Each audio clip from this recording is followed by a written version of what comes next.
It's Sunday, April 21st, 2024, around 3 p.m. Central Standard Time. You're watching Co-op for Two. Today we're planning on trying a little bit of an experiment here, playing probably one of the 1980s Sherlock Holmes murder mystery dossiers. We've got quite a bit of history playing these dossier games. I'm going to spend a little bit of time talking about that. Let's do a little bit of bookkeeping. First, you may have noticed a new screen here as we opened up into today's stream. A nice world clock map that I spent yesterday working on with some help from a couple people in the Co-op for Two Discord, Water and Rob. If you are a regular viewer of the channel and you want your country indicated on that map, just jump into the Discord or send me an email or post something on the Board Game Geek Guild for this channel. You'll find links to all of those on the About page, information on this YouTube channel, which has become increasingly hard to find with YouTube's new messing with the layout. Makes it actually quite difficult to do anything but see the live chat. Unfortunate, but hopefully they'll fix that soon. So let me check in with the chat, see how everyone's doing. We've got a bunch of new people today. YouTube says 18 concurrent viewers, 7 likes. it was interesting. When I looked at that clock, I realized how bad a time slot it is overnight in the US for everyone else. There are very few people who have waking hours during those. Unfortunately, the 11 p.m. time is my prime time when I enjoy playing games. So probably, I mean, not probably, that's how it will stay for the most part. But I may try to stick in a more regular daytime stream on the weekends, maybe even push it a little earlier than 3 p.m. on the weekends. Maybe we could start noon or 1 p.m. on the weekends, and maybe I'll try to do an occasional 5 a.m. stream, go from 5 a.m. to noon. Those are also hours when I'm often awake. All right.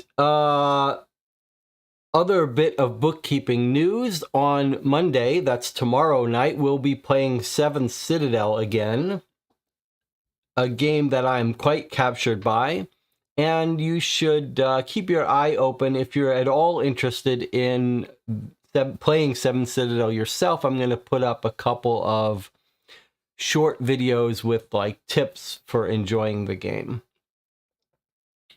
Okay, now crime dossiers. What is a crime dossier? Well, here are a bunch of the ones that we've played on the channel. We've played most of these. Typically, we say they started with Dennis Wheatley in the 30s, and here are Dennis Wheatley's right here. Murder Off Miami was his first one. They made 4. He made them with J.G. Lynx. And then they were originally in 1930, and we have one of the 1930 originals right here. Let's take a look at it. We played this on the channel. Normally, they've taken us about 13 hours over 2 sessions.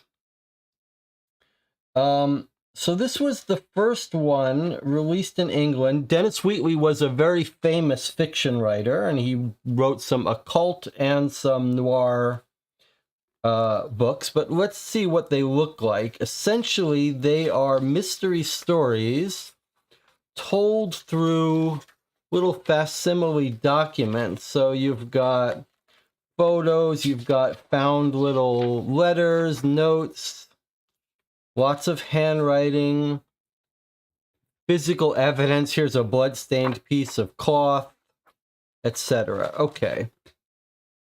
So we played through a bunch of these on the channel. They're very special experiences. So the Dennis Wheatley made 4 of them over the years in the 30s. And then the Americans, they were so popular that the Americans copied them and made 4 of their own. The first one, they actually reprinted Dennis Wheatley's. And then the others were written by American famous crime writers. And we played all but one. And these are quite good. And this is my favorite of the set, I believe, that we played on the channel. File on Rufus Ray, 30-something, 35 or so. Helen Riley was a famous crime writer, and it turns out she's perfectly suited for this. Same idea, facsimile documents, evidence. Took us about, I think, about 13, 14 hours to play this one. We've got one more that we haven't played. And we're saving that for a special occasion. And then these have been reprinted occasionally in formats that aren't full of actual documents, that are more just like photocopied. And then there are, so those are all in the 30s. And then someone posted on the Board Game Geek Guild about actually possibly what was the real originator of these books was actually possibly published in 18-something called Murder at Notting Hill, something like that. And it is free. It's public domain. You can find it online now. Kurt says, are these games with puzzles to solve, or more of an experience to read through? Well, they're a little bit of both, but in general, the way they work is you read through them as if you're reading through a police procedural, most of them. So most of them are like you're following along with the detectives as they're trying to solve a crime. And when you get to the end of the book, you get questions and then a sealed ending. And so you do, at the very end, only at the very end of the book, try to see if you understand what happened. And then you read a little epilogue. All right. So that's the classic ones. And then there was one remake that came out in the one new try at this that came out in the 50s, and that was Memo to the Commissioner here, which we also played on the channel. This is an example of one where there aren't physical pieces of evidence, but there's lots of photocopied pieces of evidence, newspaper clippings, handwriting sheets, etc. Okay. We've played all of those, all of the Dennis Wheatleys, all of the Memo to the Commissioner, and it's quite sad because they are one-of-a-time things. As I said, we're saving one of the American ones, File on Claudia Craig, for a special occasion. Okay, now, in the 80s came these Sherlock Holmes dossiers. This is what I'm proposing we play today, one of these. Now, there's a bunch of obstacles for us playing these, bunch of reasons why we shouldn't do it. And I'm going to talk about that in a second. But if you agree with me to join me on this little experiment, we will pick one of these to play.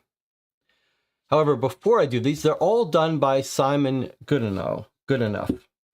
Okay, so now before we do these, I want to show you three more, which are much more recent from the 2000s. And we've played two of these three, but not the third. And this is another possibility, alternative to playing one of these. And we'll talk about why we might do this instead. So we played Dracula's Heir. This was Sam Stahl did this one. And it's similar in that there are little documents here. Lots of reading. All of these games are very heavily reading. I think we played this in one session, maybe two, maybe 7 hours, somewhere between 7 and 13 hours. This one we quite liked. Then we played CSI, Crime Scene Investigation. I think this was also Sam Stahl. I'm not sure, though. This one we definitely did not like as much, but there was a real crime here to solve. Then we played a homemade one by a young daughter of one of our viewers about the case of the missing mother. But we haven't played this one, Sherlock Holmes and the Crimes of Dr. Watson. So this looks very much like Dracula's Heir. And I'm not going to flip through it because we may play this today, but it has little excerpts from real Arthur Conan Doyle, but it's a new mystery. And these games do have questions at the end that you're meant to solve. Okay, so one possibility for us today is to play this instead of one of these. So here are 4 options that we could play. Now, let's talk about why this is a bad idea to play any of these today. Sundays are when we normally play our play-by-mail game. We read a letter from Dear Holmes. I mean, we've played a bunch of play-by-mail games, not always Dear Holmes. And generally, they're shortish sessions lasting about an hour or so. Read one chunk, and then the next week we continue it. So there is going to be another Dear Holmes set of episodes soon. We're just building them up since they're a little bit delayed. Sort of expected that. Okay, so I thought my idea was that we would read through one of these and break it up into sessions and play it maybe over the course of a month. If these take 13 hours to get through and we did 2 or 3 hours a session, we would finish it in a month or so. Which is fine. And that's what I thought we would do. One of the obstacles, though, is whether these really are mysteries to solve. But the bigger obstacle is that these are based on the books. If you know A Study in Scarlet, which I believe was the first Sherlock Holmes novel, then you're going to know this already. These are sort of retellings of these stories with the same mysteries, but they're told with facsimile documents, and they look quite beautifully produced. I mean, they are full of handwritten letters. It's like a recreation of these novels with original documents. And that is fascinating to me. And they look like they were very lovingly produced. They all have that same quality. They all have little pieces of evidence inside them, physical props. But if you know these stories, then you might get a kick out of watching us, out of revisiting the story and seeing it told in a different way. But you're not really going to be able to help us solve it. You'll already know the answers. You won't be participating in trying to solve it. Furthermore, I'm not sure to what degree these are actually solvable by us. I mean, if you don't know the story, I'm not sure we're really meant to be able to figure it out. Although I did notice, like if you look at the back of A Study in Scarlet, look what it says. Put your deductive ingenuity to the test with this portfolio of the real physical clues used by the world's most famous sleuth to solve one of his most perplexing cases. Inspect actual clues from a wedding ring to a silk hat label to pills from the murderer's box. Examine photographs, But it seems to suggest that we're going to try to solve it. And they all look long, serious, with lots of reading. So I think probably 13 hours is reasonable, and lots of reading, not as much discussing. When we play Dear Holmes, we read it. There's a lot of reading involved, but then we do a lot of discussing. I'm not sure how that would work here. But assuming we don't know the story or don't remember it, feels like there could be plenty for us to discuss. So I guess the first question is, should we pick one of these big ones and play it? Start playing it today? It'll be an interesting experiment. Or do we want to sort of call an audible and switch over to this, which might be a little bit of more of a fair mystery for us, shorter? And then if we do want to play one of these, is there one that someone who wants to join us for this has read and one that they haven't? So I don't think there's a good reason to pick any of these, except for the fact if someone says, hey, I know this story well, I remember it, so let's not play that, and that's fine with me. So let me check in with the chat. Rob says they're not based on, they are the books, just told in an alternate way. Debbie says, honestly, even though I have read the books long ago, I don't remember that much about them. I'd still be interested to see a playthrough. Joseph Mayu says, I'm in the same boat. Rob says, Study in Scarlet does not have any questions at the end, I think. The other two do. But Debbie says, may as well do them in chronological order. Well, if one of them has, so this one does say, open the sealed section for the solution. So that's just like the traditional crime dossiers where there are questions at the end. This one says, this one doesn't say. Let's take a quick look if it has a sealed section at the end. Okay, so yes, this one looks like it has a sealed section for the solution.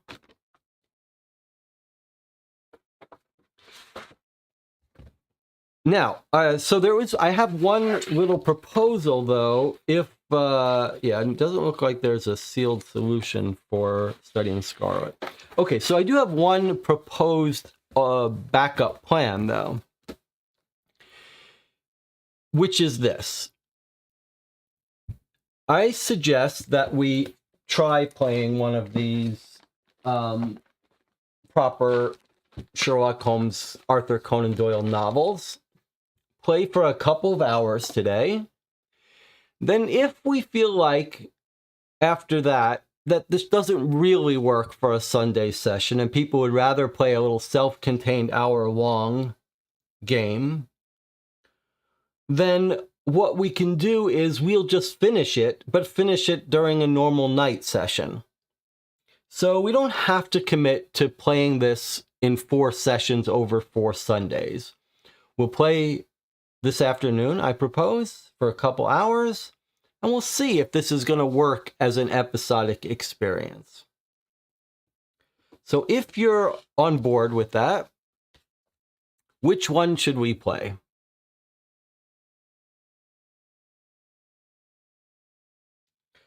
I guess my suggestion, I know you were thinking of playing it in chronological order, but I suggest we play one with that's set up more like a mystery with solutions at the end.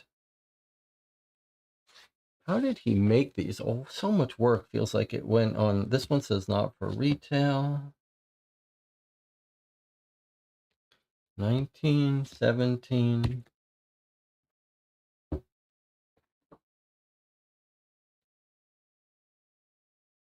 This one was made in 1984. Hound of the Baskervilles.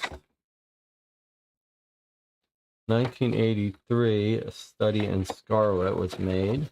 They also, like the Dennis Wheatley books, eventually reprinted these without physical documents in 1985. Okay, so there they are in the order of publication.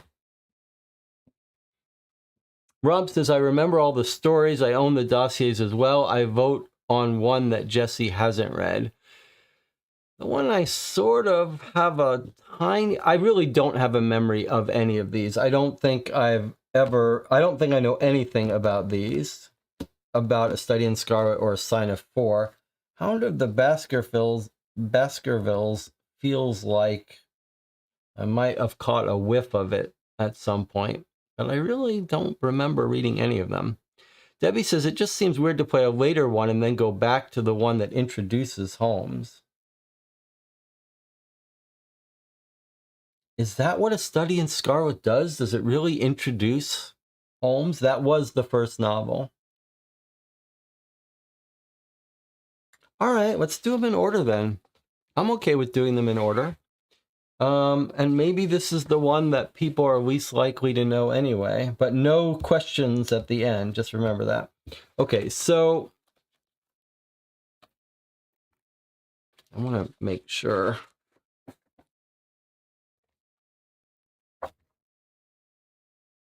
Yes, okay. Got all the... These were all bought used, obviously. I wanted to make sure it has all the props. All right, so is there anyone who is especially keen to join for these sessions who does know A Study in Scarlet, but doesn't know the others? Because if there's someone who's particularly interested in playing this with us, but knows this one, doesn't know these, then we can play one of the others. Otherwise, we'll start here, A Study in Scarlet. Joseph Mayu says, let's treat this more as an immersive experience than a mystery game to be solved. I think that approach will be more enjoyable. Yes, this is not going to be a game. I mean, maybe we could still try to solve it and understand it, but this might be one of these videos that's better to help you go to sleep rather than something to enjoy. All right. All right, so let's get set up and let's start our experience. Is anyone else up to anything interesting? While I'm clearing the table here. Looking at getting all these out of the way.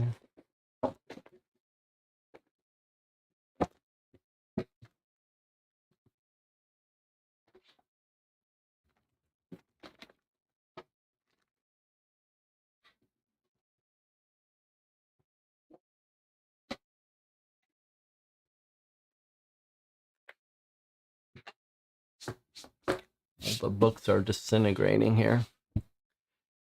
Debbie says, most of the original Holmes stories are not really fair play mysteries. As such, it'll be interesting to see if the dossiers are different. Well, I don't think they're going to be different, but yes, this is a good point. These aren't really meant to be games to figure out. Romb is checking out the 1862 dossier. Okay. Teresa says the Gamery is going to be playing your favorite Cryptic Killers game, the Merivale Manor one. The Gamery is the channel with the couple that play a lot of mystery games, I believe. All right, let's see. Is anything sticking up in the way? This kind of is. All right, we're going to see how this goes. This will be an interesting experience for us. If we can get on our screen everything nice and zoomed up. Lots of cursive. Simon Goodenough decided to do a lot in cursive. I wish he had chosen to do more typewritten stuff. It's going to be a little frustrating trying to decode all this. All right, but this is more of an immersive experience. I think Joseph is right. Joseph says, I recently got to play Vindication from the early days of Hunt a Killer, and it was a wild ride. One of the hardest ciphers I've ever worked on, and not a family-friendly story. Hunt a Killer really likes the busy work ciphers. Joe J. Anderson says, I started sleuthing through the pocket version of Lights, Camera, Murder. When you say pocket version, you mean the paperback version that the Mysterious Package Company released of Postmortem LA, one of the cases called Lights, Camera, Murder. I did a little review of that, by the way. All right, here we go. Papers and Reminiscences appertaining to my first case with Holmes, March 1881. John H. Watson, September 1881. Sent to Conan Doyle, January 1886. Returned from Doyle, May 1886. First appeared under the title A Study in Scarlet in Beaton's Christmas Annual, November 1887, published by Ward Lock and Company. So it's trying to pretend that these are the documents that Watson sent for publication. Remember, it's Watson that tells Holmes's stories. Okay, let's see. So published 1983. Copyright, it says original material, Sir Arthur Conan Doyle. Copyright Dame Jean Conan Doyle. New material. Copyright Webb and Bauer 1983. Okay, let's see what we've got. The Savoy, London. Savoy Hotel, P.O. Box 189, Strand. Telephone number, full telephone number. 5th of January 1983. So it's actually, this is our cover letter for this publication. Managing Director, Webb and Bauer. Dear Sir, would these documents be of any interest to you? They represent the original papers assembled by Dr. Watson for A Study in Scarlet.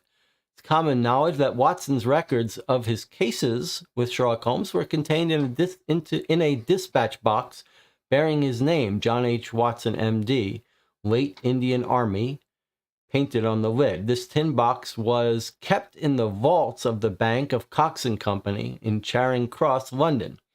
The building unfortunately was destroyed, but I can now reveal that the box has survived. Watson once threatened that any attempts to break into the box would be countered by publication of the whole story of the politician, the lighthouse, and the trained cormorant.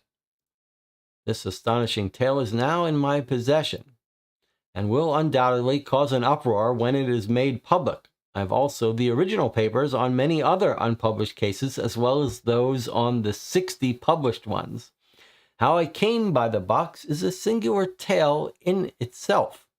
It was a fortunate but entirely accidental discovery, a fine example of serendipity, not entirely unconnected with the wartime liaison mission and the Savoy Hotel, just down the road from Charing Cross.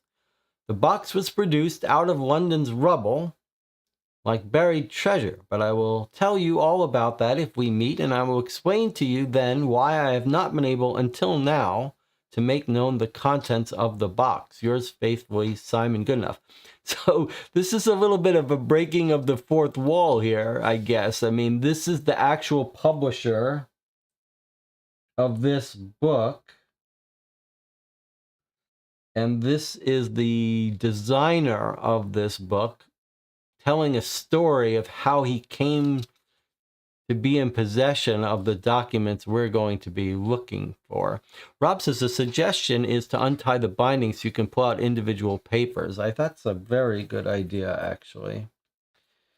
Because otherwise I'm going to have to bend them a lot. So let's do it this way. And we'll have to decide how long we want to go today. All right, so we're going to take out these documents as if they were loose documents. Let's make sure we don't mess up the order. You can see there are some physical items in here, including a ring. We'll get to that when it tells us to, though. Okay. Are any of these double-sided? Doesn't really look like it. Okay. 221B Baker Street, London, 10 January 1886. My dear Conan Doyle, when we met at that pleasant luncheon in the Café Royal, you were generous enough to express considerable interest in the papers I had collected concerning the first case I shared with Sherlock Holmes. I believe you said that you were out of the country at the time the events took place, but you were evidently acquainted with the circumstances.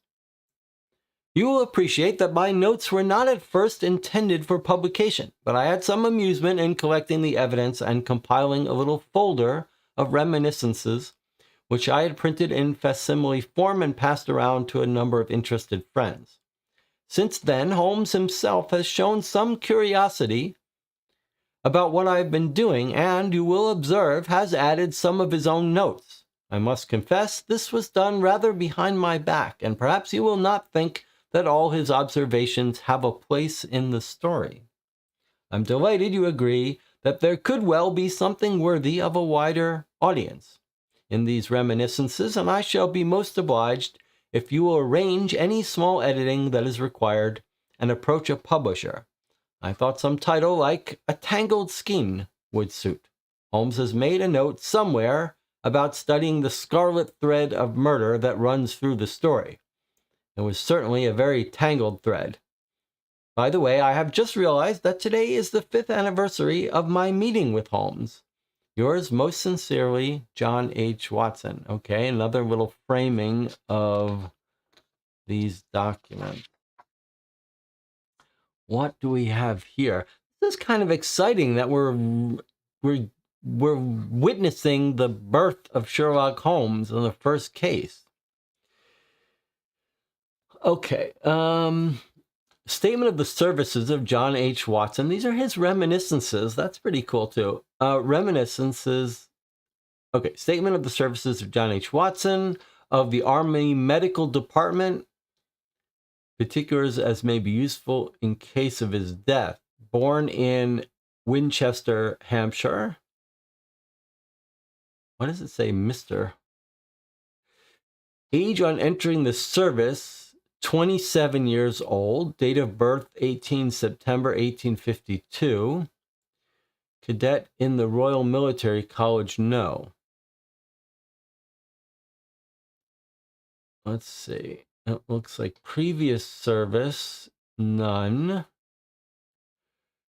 And then he's a surgeon in the Army Medical Department, 12 March 1880. What does this say? Without purchase, full pay. Without, okay. Maybe we'll put this up here and go through this. Okay, so surgeon, and then it says United Kingdom.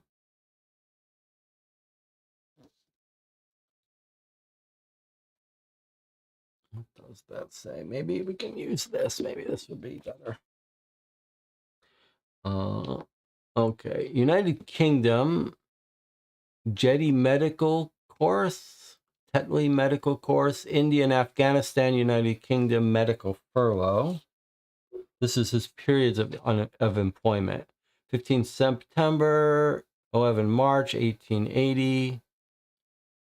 Okay, and then he was abroad. So it's just his medical training, his pay. Continues here. The Afghanistan campaign. Can't read what this says. Maywand. 24 July 1880. Surgeon. General. Name of officer in charge of command. General Burroughs. General orders. Bombay Castle. Surgeon with rank of lieutenant.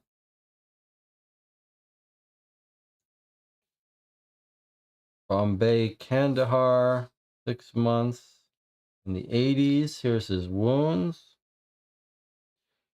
In Maywand, he has full pay of lieutenant, shoulder wound, suspected leg injury, and enteric fever. How do you have a suspected leg injury? Full pay, 9 months from December 1880. Titles, honorary distinction, medals, none. I don't understand how you have a suspected medical injury. Okay, and then we've got a little bit of newspaper clipping.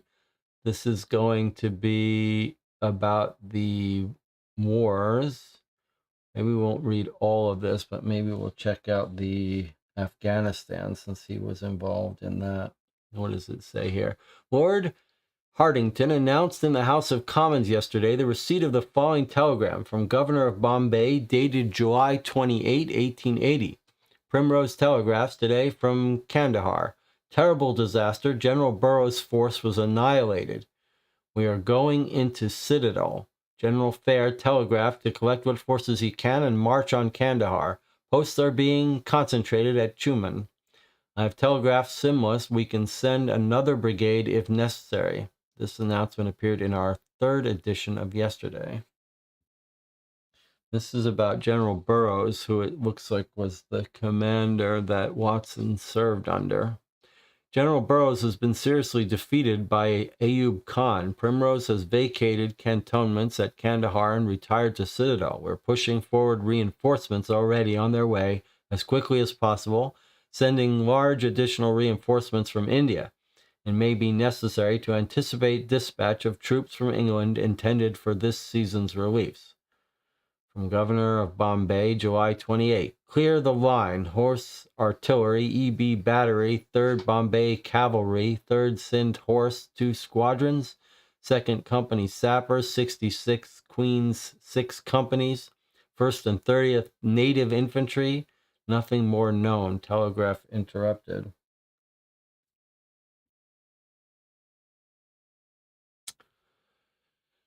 Simla, July 28th. General Burroughs has been severely defeated by Ayub Khan. He sustained great loss and his forces were dispersed and compelled to fly, being pursued by the enemy for 3 miles. They're now struggling back to Kandahar in driblets. 2 guns were lost. Must have been large guns they're talking about. Orders have been given to General Fair to concentrate his force and move forward to Kandahar immediately to support General Primrose. His line of communications with the rear will be strengthened by the Bombay and Bengal troops who are under orders to march without delay. Wouldn't mind getting a little bit more history, a little more gentle history of this colonial battle of the British, because I don't know the history enough. Maybe someone in the chat can fill us in on what exactly is happening in 1880, July 1880. What are the British doing in Afghanistan? Kandahar stands on the western side of the plain, which was originally a barren skirt of the mountain. Exactly opposite the city, 2 miles westward, there is a wide break in the dividing range through which the road to Herat leads, and by which are conducted the many canals and watercourses taken from the Arghandab to supply the town and fertilize its environs. The energy and skill displayed in these extensive waterworks cannot be too highly extolled. Brought from a point many miles distant in the Arghandab Valley, the chief canal with its offshoots conducts a vast body of water, which is dispersed along the contours of the declining plain in innumerable channels, spreading a rich fertility for many miles in a fan-like form to the southeast of the gap. Villages cluster around the city on 3 sides. Cornfields, orchards, gardens, and vineyards are seen in luxurious succession, presenting a veritable oasis within the girdle of rugged hills and desert wastes all around. If we turn to the aspect of the country beyond the gap, we see in the Arghandab Valley, along the canals and the river banks, a fair and beautiful landscape of village and cultivated grounds stretching for many miles in each direction. If we could cast our eyes still further, we should see the vales of the Tarnak and Arghasan districts, scarcely less fertile. All right, well, there's a bunch of little smaller stories, but they're mostly cut off. Flipping this around, we've got article on stocks, railway shares, prices of stocks. This is all just giving us flavor. Has anyone in the chat filled us in on the British involvement in Afghanistan? Not really. Okay. But we are getting a little flavor more of Watson. This is not, Sherlock Holmes is not involved in any of this. This is really just all Watson's stuff. Let's see, we've got a little map. Obviously, this Afghanistan business is important to Watson. A little map of from Helmand to Kandahar. So there's Kandahar.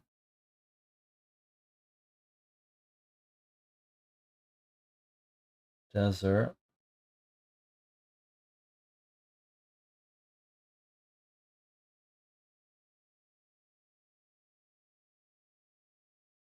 Showing the lines of advance of Sirdan Ayub Khan and some of the battle at Kushni Nakud and lines of retreat of General Burrows. Okay.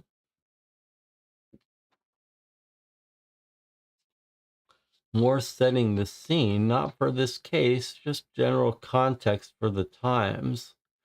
So what have we got here? What are we reading here? Something about India.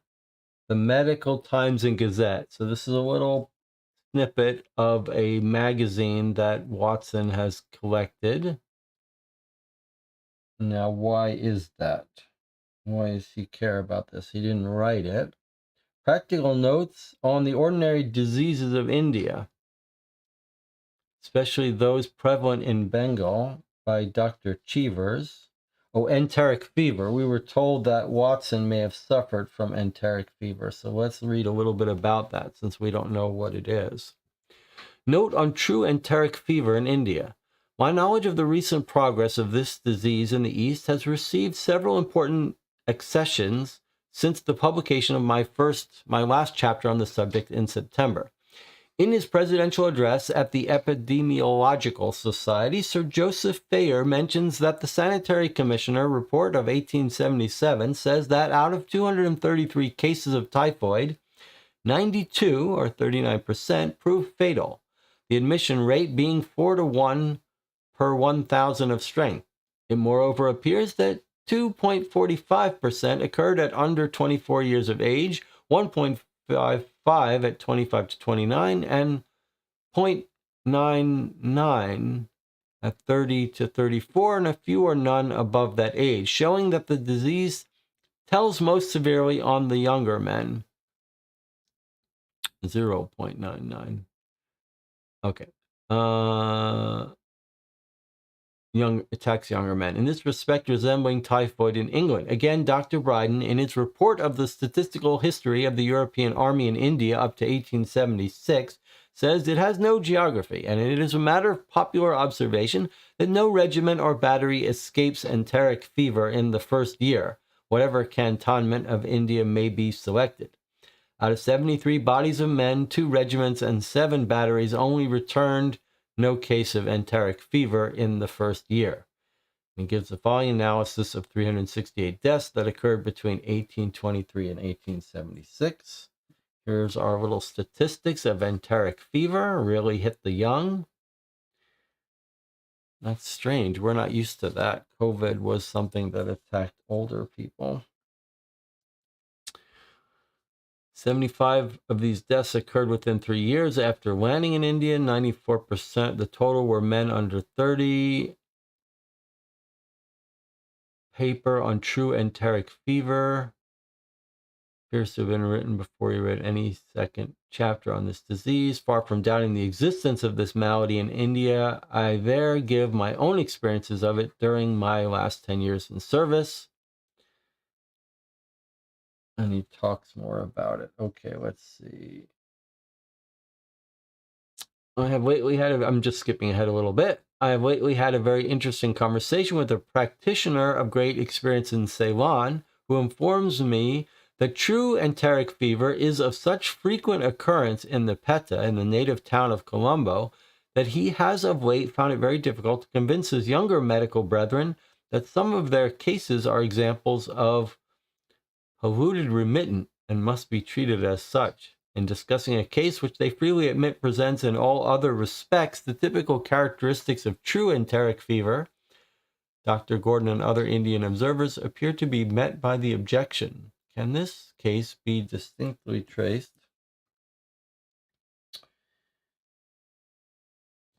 Okay. More information on enteric fever. Unless we see Watson mentioned in this story, I'm just going to skip over it. Here's an article about a bill introduced in the American Senate. What's that doing in a medical journal? Compel railroad and steamboat companies carrying passengers from one state to another to make use of the best possible contrivances for the security of the passengers. Okay. An article on hemorrhage with a contracted uterus. Just medical articles that Watson has thrown in out of curiosity. Okay, now we've got some diary entries, it looks like. Let's see. Saturday, 1st of May, 1880. Spring in England, but not here in India. Arrived in Bombay to find my regiment, the 5th Northumberland Friskies, had already advanced through the passes into Afghanistan to meet the threat of major hostilities in the war, ordered to make immediate arrangements to sail to Karachi and then to Kandahar. The thought of another long boat trip is depressing, but I shall be glad to be out of the busy stench of the city. Monday, 28 June. With my regiment now for several weeks and busy making preparations, everyone tight with anticipation, great confidence, but no knowledge of our plans until today. I have been newly attached to the Royal Berkshires 66th Foot Battalion under the command of Brigadier General Burrows. In less than a week, we are to move forward with a large British force against Ayub Khan's Ghazis and Parthers. We shall see what they are really worth. Friday, 9 July. You'll have to excuse if I make errors reading cursive. It's not my favorite thing. We are south of a small village called Maiward. Having been forced to retreat when Ayub Khan outflanked our advance, which began 5 days ago. He had clear intelligence of our plans. The men are put out, but not lacking in spirit.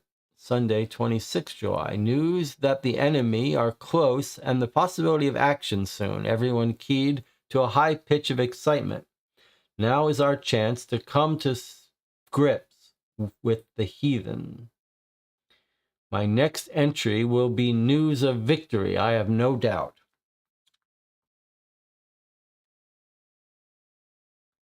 Saturday, 20 November 1880. Less than a week sailing away from Portsmouth and home. I've even now barely recovered from the fever. For the first half of the voyage from Bombay, I felt completely wretched. I never thought it would be so long before I wrote in my journal again, but my condition has been such that I almost forgot about it.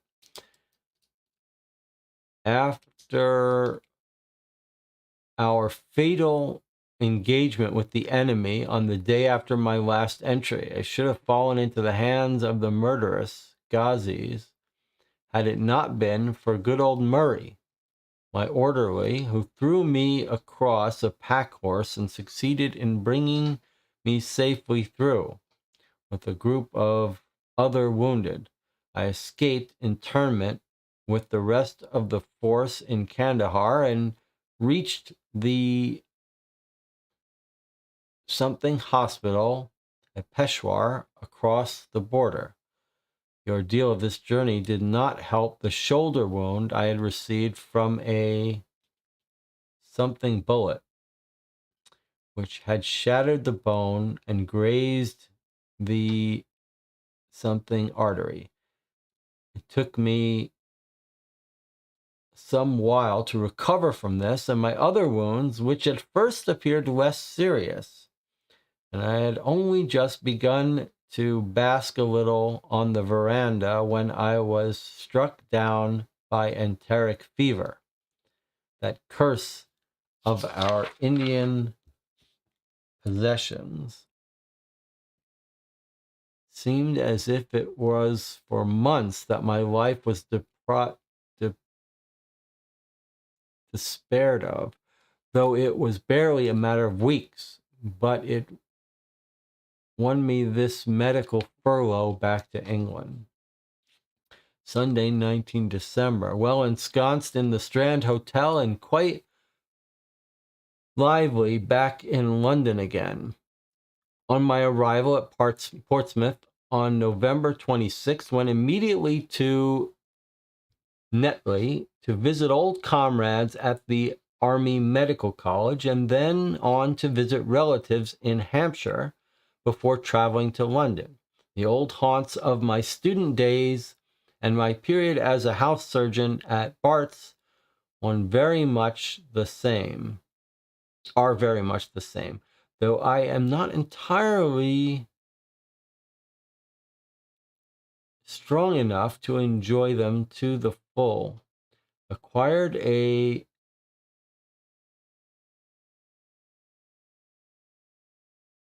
what is he acquired a bullpup for exercise. Bullpup must be a rather fine bullpup for exercise, but some difficulty in concealing it from the hotel management. I find it splendid for making acquaintances in the park, particularly with the young ladies, who regard his boisterous vigor with pretty trepidation. Oh, it's a dog.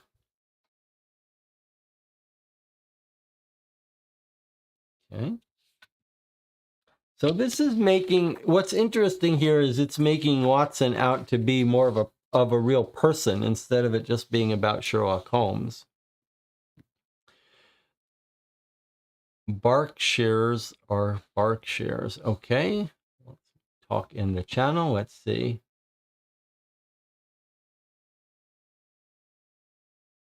Rob says this is all Watson documents, but it's Holmes makes little comments on some of them as we go. Okay, the Spanish flu killed young people, dog. Dossier spends the first 25 pages. All right, we don't need to, we're going to discover it. We're discovered ourselves. I don't need to read what it is. Okay. Okay. So here's the Strand Hotel. 8 March 1881. Dear Dr. Watson, we must with regret draw your attention to the unhealthy appearance of your account, which has not improved since we brought its ailing condition to your notice this time last week. We're already charging you an exceptionally favorable rate for bed and breakfast, and we can only suggest, with great respect, that further to reduce your expenses, you forego the breakfast, or vacate the bed, or do both. We have also reason to believe that you are concealing a dog on the premises. I remain yours respectfully, something, person who runs the Strand Hotel, the manager. And it looks like there's a note here. What does he expect? Income, 11.16 per day, hotel 7.6, evening meal 3.6. 6 times per day for tobacco, wine, and whiskey, impossible.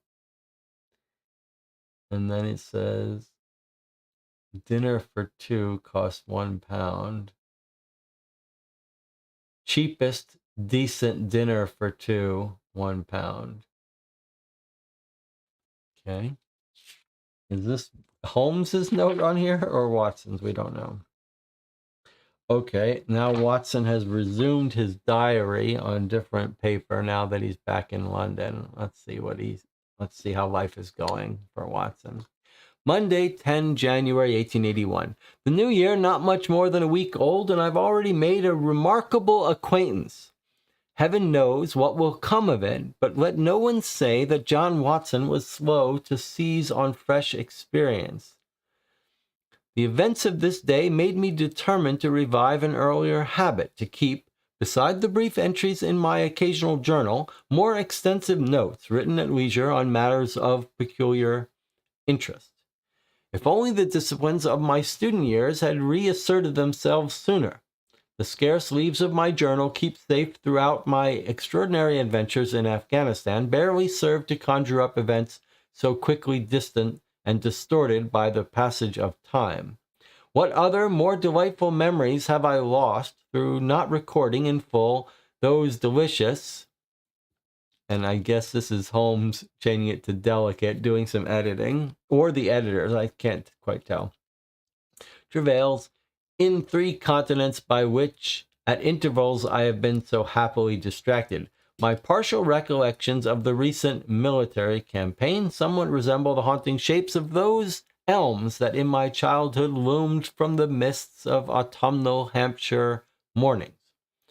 There were the overwhelming odors and the rich and rancid flavors of Bombay, the abrupt orders that sent me deeply into country threatened by the enemy, the treacherous onslaught of the murderous Ghazis, the shock and confusion of my wounds, my rescue and providential escape before that fearful month-long siege that immured my surviving companions in the fort of Kandahar. How much I regret that I could not share their misfortunes and the joys of their splendid deliverance by General Bob. I had instead my own ups and downs of fortune, that painful trek across the border to the hospital at Peshawar, hopes rising with the healing of my wounds, only to be dashed by the desperate bout of fever that eventually, for the sake of my life, persuaded my superiors to dispatch me on the railway 1,000 miles south to Karachi, thence to Bombay, and finally on board the troop ship Orontes, back to the safe home of Portsmouth, whence I made my way to London after visiting old friends at Netley and relations in Hampshire. The bare bones of this narrative have sufficed to gather about me, at several of the bars in London, an interested circle of listeners, among whom, I'm pleased to note, the ladies in particular have been nicely alarmed by my account. Only one gentleman, and someone has crossed it off and written scoundrel, I can scarcely call him that, recently had the impudence to imply that a more precise recollection of events might have attracted the interest of fewer people. I was satisfied that the rest of the company avoided the unwelcome grins and glances with which he tried to enlist their support for his worthless opinion. Later, this wretched fellow referred loudly to London as a great cesspool into which all the loungers and idlers of the empire are irresistibly drawn. I was quick to remark, looking back at him sternly as I left the Criterion bar, that the epithet seemed very true, at which he gave an unattractive laugh, and so did several others. I chose to drink at the Holborn for a number of evenings after that, which I find more convenient to my purse, and the walk to High Holborn is no farther from my hotel than the walk to Piccadilly. My finances at present are stretched to breaking point, reminiscent of the thin red line of the old British Army, but without the same resilience, unfortunately. My lack of occupation, consequent upon my need for physical recuperation and a natural desire to revive my spirits in some small pleasures, is matched by a sorry lack of funds for the purpose, my brother having appropriated the larger share of those modest resources made available by our parents' husbandry. I had an unpleasant exchange with the hotel manager on Saturday, and on Sunday decided to make a complete alteration in my style of living. Celebrated my resolve this morning by a return to the Criterion. Young Stamford was there, to my astonishment, whom I knew when I was at Bart's, before joining the army. He was a dresser under me at the hospital, but I was never a close friend of the man, a little too pushy with his company. Still, I had not seen him since those days and felt a duty to respond to his eager friendliness. I bought him a drink and remarked that we might share a meal at the Holborn. His manner had improved somewhat, and he was decently impressed by my adventures, which I related swiftly to him in the cab and over lunch. But this was rather spoiled, just as I was explaining my urgent need for new accommodation, when he interrupted to thank me for offering to pay the bill for both of us, though I knew that I had made no such offer. On hearing my plans, he was immediately enthusiastic that I should meet an old friend of his called Holmes. I did not like the sound of him. According to Stamford, not only does this fellow beat the subjects in his dissecting room with a stick to verify how far bruises may be produced after death, but he is apparently quite capable of giving his friends a little pinch of the latest vegetable alkaloid merely as a scientific experiment, with fatal possibilities that seem more to amuse than to concern. Stamford: I understood that Holmes is not a medical student, but is nonetheless given a free run of the laboratory. It would not have been allowed in my day. I left Stamford in no doubt that I was suspicious of such attitudes, and when he told me that the fellow was seeking someone to go halves with him in some rooms he had found that were too much for his purse alone, I expressed only mild interest. Stamford continued to be infuriatingly mysterious about the fellow, declaring outright that I would probably not get on with him, and had the audacity to imply that it would be my fault if things turned out badly, since it was I who suggested the meeting in the first place. I replied that I was not yet well enough to stand too much noise and excitement, and had no confidence in what I heard. He asked if I would not like, at least, to revisit my old haunts, offered to pay for the cab, and so we went. When we arrived, Stamford was out of the hansom and into the hospital before the cabman had his hand out for the fare. I paid, of course, and caught up with my fleet-tongued companion in the laboratory, which was much as I remembered it, a lofty chamber lined and littered with countless bottles. Broad, low tables were scattered about, which bristled with retorts, test tubes, and little Bunsen lamps with their blue, flickering flames. There was only one student in the room, who was bending over a distant table, absorbed in his work. He turned and greeted us with great excitement, but I was at once put off when, scarcely waiting to be introduced, he began talking rapidly about a discovery he had made of a reagent which was precipitated by hemoglobin and nothing else. The note here says, how could he claim that until he tried everything else? I caught the name Holmes, but had to ask him to repeat his first name, which I thought to have misunderstood as Shylock, the influence of seeing Mr. Irving's unusual performance at the Lyceum.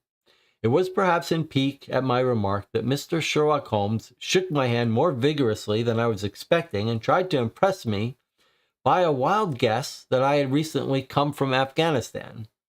I did think this rather clever, but had no wish to further his conceit by saying so.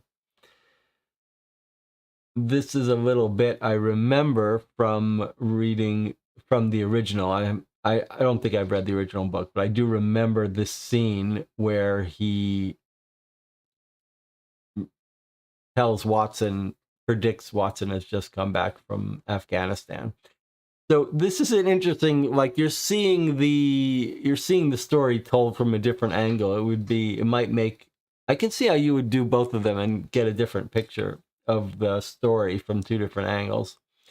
I was about to entertain him with the benefit of one or two of my adventures when, to my annoyance, he returned sharply to the subject of his own experiments, of which he gave a practical demonstration by digging a long bodkin into his finger and drawing off the resulting drop of blood in a chemical pipette.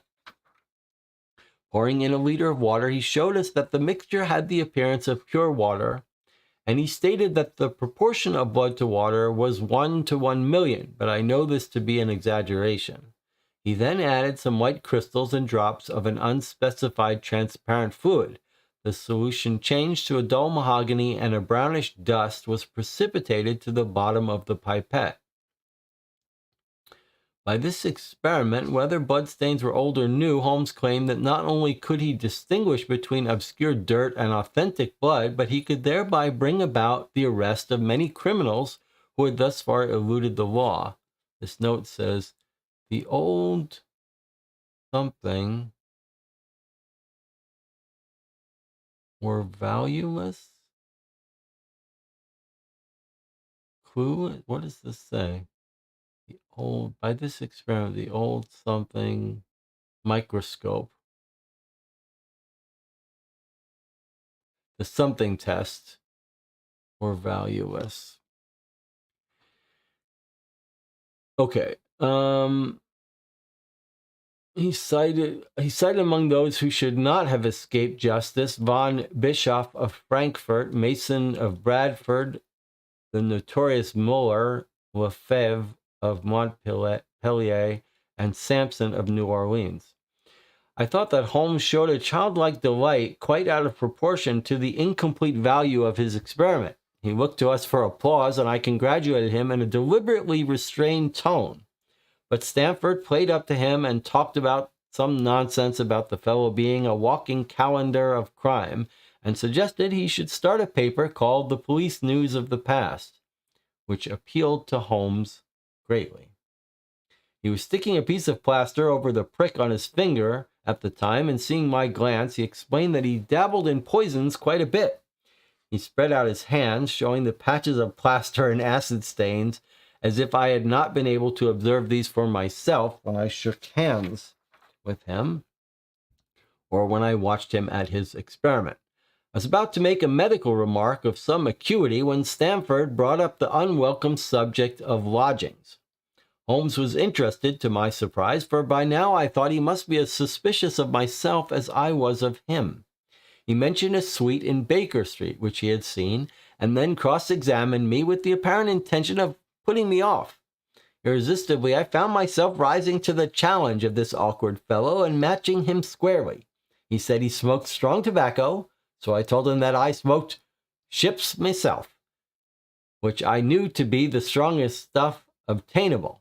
He pretended not to mind, and countered with talk of his chemicals and experiments lasting throughout the night. This was easy for me to dismiss, since my profession is quite accustomed to such things. Far from annoying me, I said with satisfaction, this would amuse me greatly. He mentioned his sulky temperament, and was anxious that we should each confess our worst faults if we were going to live together. So I told him that I was lazy, objected to rows, and got up at all sorts of ungodly hours, all of which I believed would be contradictory to his active, argumentative, domestic requirements. Stamford seemed amused by this exchange and winked at Holmes, saying that I had another set of vices when I was well. I did not object to this hint at the merrier, more sportive side of my nature, and I followed it up by mentioning that I had a bullpup.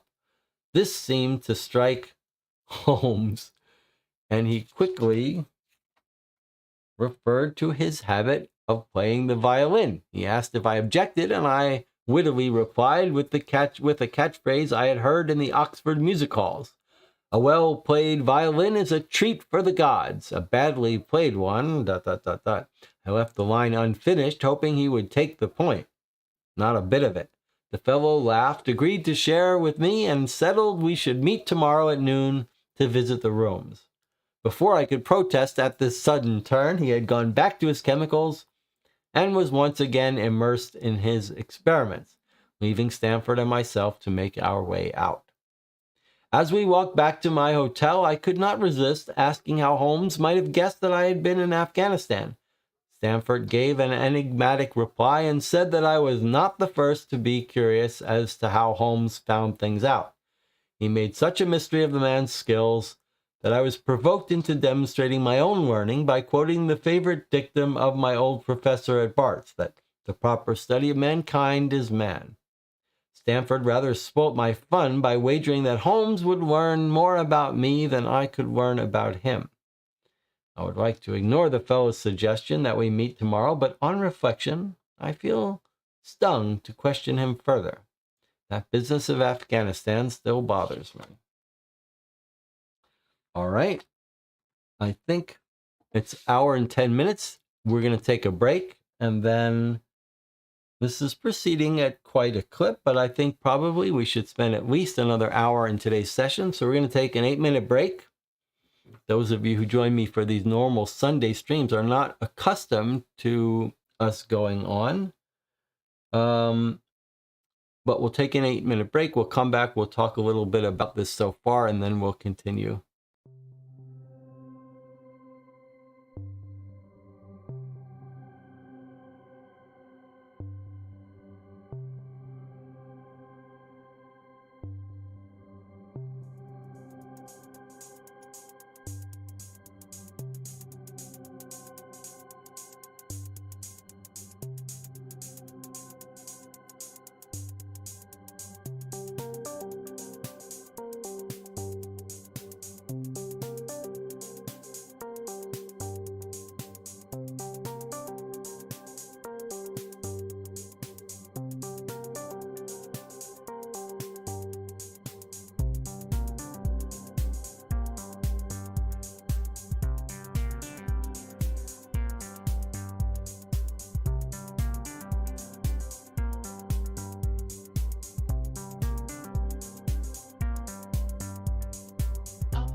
Okay, we're back. Let's continue. So Watson has just met Holmes. They're going to share an apartment together to save on expenses. Tuesday, 11 January. Visited 221B Baker Street with Mr. Sherlock Holmes. Pleasant rooms, good situation at £4 per week to be shared between the two of us. Concluded agreement with the landlady, Mrs. Hudson, to take possession on the spot. Collected trunks from my hotel, where I settled my bill most disagreeably with the manager, and passed the first night alone in Baker Street with my bullpup. I took the opportunity to choose the bedroom on the floor above our sitting room, thinking that would be quieter, and leaving to Holmes the bedroom next to the sitting room. Mrs. Hudson and a maid live on the premises. Wednesday, 12 January 1881. Holmes spent most of the day moving in with a large number of boxes and portmanteaux and an extraordinary collection of bric-a-brac, in which he expected me to take some interest. Bullpup confined to my bedroom during the unloading of this baggage, with an unfortunate result, which I have attempted to conceal from Mrs. Hudson. The dog went to the bathroom in his room. Thursday, 13 January. Holmes still unpacking his trunks and arranging the rooms to his liking. Mrs. Hudson found out about the bullpup. Made ourselves something for the rest scarce for the rest of the day. Friday, 14 January. Holmes decided to rearrange the sitting room entirely. Perhaps he will be satisfied soon. I do feel that he is making our shared room rather his own, though he is friendly enough. Was it negligence or mischief that caused me accidentally to let the bullpup out of my bedroom? He ran loose and caused some considerable disturbance among Holmes's books and ornaments. Holmes was not amused, nor was Mrs. Hudson, who took away several chair covers for repair. Holmes muttered something about a fellow's dog that bit his leg when he was at university, and I rather fear he might employ some of his vegetable alkaloid to poison the poor creature. Bullpup will have to go to another home. Okay. Next document is a map of London that he has annotated. Someone has annotated. Let's see if we can take a look at this. What does it say here? So here's London. Wait a minute. Where's the Thames?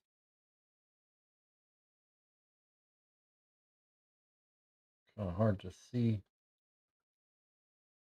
Maybe we're just not used to this being such a larger view of London, but let's see. So there's 221B Baker Street here. There's Bart's, the hospital. Teaching hospital. There's some hotels.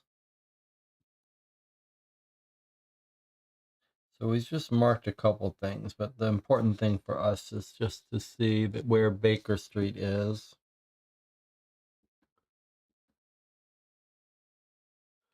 Where Baker Street is. So we're not used to, when we play Sherlock Holmes Consulting Detective, we're just seeing central London. Not this wide outskirts. There's northwest, southeast, southwest,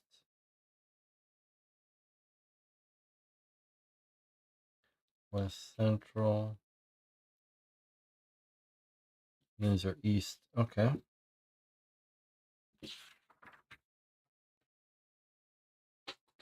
Okay.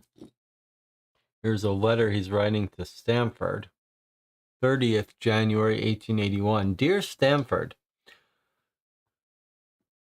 Almost 3 weeks have passed since my sudden move into these apartments. I cannot forget that it was our chance meeting that brought about my introduction to Holmes, and I still do not know whether to praise or to admonish you for your choice of acquaintance, but I thought it proper that I should let you know how we are getting on.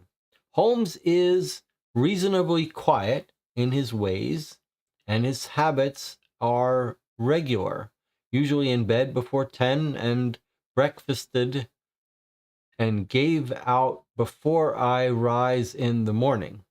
Gone out before I rise in the morning. Sometimes he spends his day at the chemical laboratory, sometimes in the dissecting rooms, and occasionally in long walks.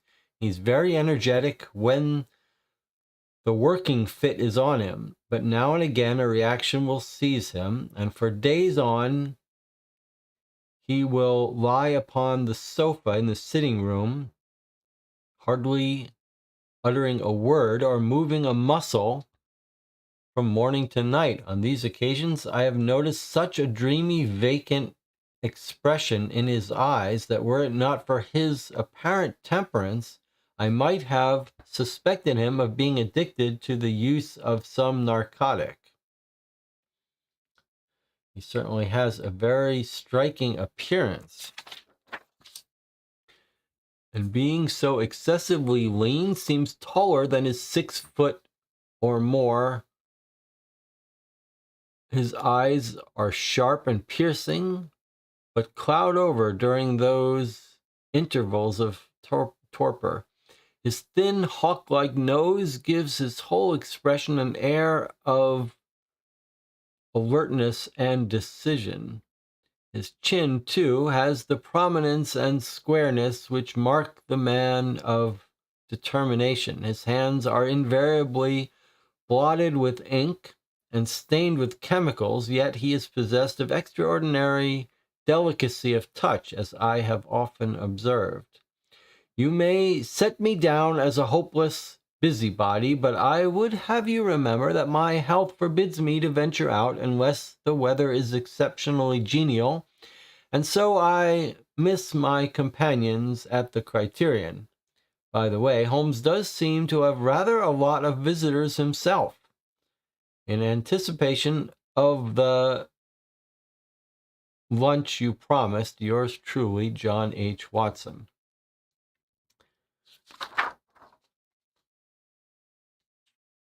Okay, more diary entries here. Saturday, 5th of February, 1881. Holmes out on private business this evening, and I have my own leisure at Baker Street. I'm a hopeless fellow to read or write, whatever my resolve, for I am a great deal too sociable. The privacy of my bedroom holds few attractions, and I am too damnably curious about Holmes and his activities to sit quietly with book or pen while he's occupied with something else. The best time to fill in my notebook is when he is moody or absent. Would that these two features coincided more often. Since I wrote to Stamford last Sunday, I have been much vexed about my lodging companion. I wrote Stamford a very civil letter, though several times I've regretted allowing him so cheekily to act as a marriage broker. No doubt the fellow was anxious to avoid being asked to share Baker Street himself. A spell with Holmes might subdue him mightily. Nor is this place quite so agreeable as at first I thought. The fireplace in my bedroom smokes so thickly that when the wind is wrong, that I am black all over, and like to be taken for an African. There is certainly no chance of the dark skin I gained in Afghanistan disappearing swiftly. I'm still lost to know how Holmes deduced that I had been there. I've also been thinking about Holmes's range of knowledge. It is a peculiar rag bag of information that he possesses. His library offers no clues as to what course he has been studying. It is not medicine for certain. He has himself confirmed Stamford's opinion on that point. Neither does he appear to have any reading that would fit him for a degree in science or any other recognized portal which would give him an entrance into the learned world, though he talks at times as if he has been to both Oxford and Cambridge. I cannot think that he has completed any course at either one. Yet his zeal for certain studies is remarkable, and within eccentric limits, his knowledge is so extraordinarily ample and minute that his observations fairly astound me. Surely no man would work so hard or attain such precise information unless he had some definite end in view. And the notes here says, Dodson has just published his second marvelous book when I first dined with him in college. Too many people burden their minds with small matters to no purpose. His ignorance is as remarkable as his knowledge. Of contemporary literature, philosophy, and politics, he appears to know next to nothing. The papers this morning were very full of the death of Thomas Carlyle yesterday, and I took the liberty of quoting some of Carlyle's words, but Holmes made a great show of naivete, saying he had never heard of Carlyle, which I find hard to credit. Perhaps this is some kind of game, or Holmes tires of my questions. I began to think this when he denied all knowledge of the Copernican theory and of the composition of the solar system. I do not believe that anyone in the second half of the 19th century should not be aware that the Earth travels around the sun, but Holmes did not seem to care at all. If I thought him the most ignorant man in the world, he made a point of telling me he would do his best to forget what I had just told him. He will accept no advice but his own and seems to have no appreciation for the importance of a proper understanding of the solar system. Let's see. What the deuce is it to me? You say we go around the sun. This is Holmes writing. What the deuce is it to me? You say we go around the sun. If we went around the moon, it would not make a penny's worth of difference to me or my work. This is Holmes writing in the margins. I was about to ask him what did interest him, but he was already getting out his violin, and I knew that further conversation would be impossible. While he began to tune the strings and to pluck idly at the instrument without at first producing any recognizable line, I thought about all the various points upon which he had said he was exceptionally well informed, remembering that he believed all the knowledge he possessed was such as would be useful to him. I wrote out a list of this knowledge, by which I hoped to deduce what Holmes's real business was, but the list was so hopelessly diverse that I threw it into the fire. This was a mistake. The fire flamed up and singed the muffins that were toasting on a fork there. See my notes at the end of this entry. What else could I do but settle back and listen to Holmes on the violin, which he had started to play properly for once? His powers upon the violin were very remarkable, but as eccentric as all his other accomplishments. He could perfectly well play some of my favorite pieces, such as Mendelssohn's Lieder, at my request, but when left to himself, he would seldom attempt any music or attempt any recognizing air. Leaning back in his armchair of an evening, he would close his eyes and scrape carelessly at the fiddle, which was thrown across his knee. Sometimes the chords were sonorous and melancholy. Occasionally, they were fantastic and cheerful. Clearly, they reflected the thoughts which possessed him, but whether the music aided those thoughts or whether the playing was simply the result of a whim or fancy was more than I could determine.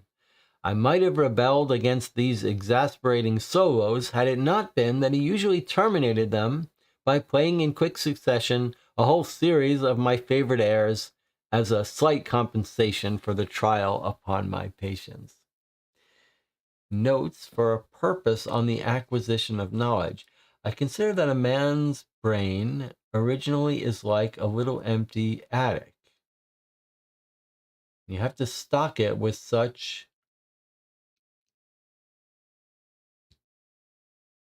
furniture as you choose.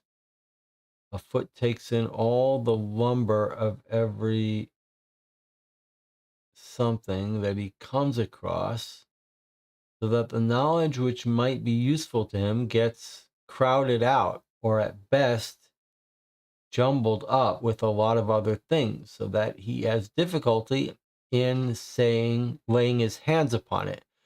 Now, the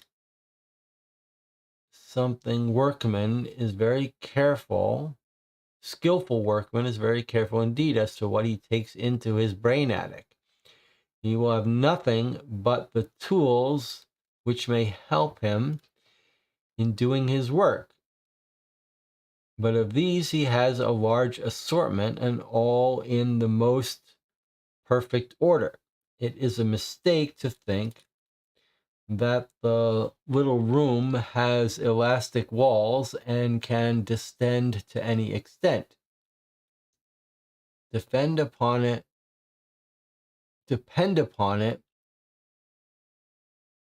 there comes a time when any addition of knowledge, you forget something that you have known before.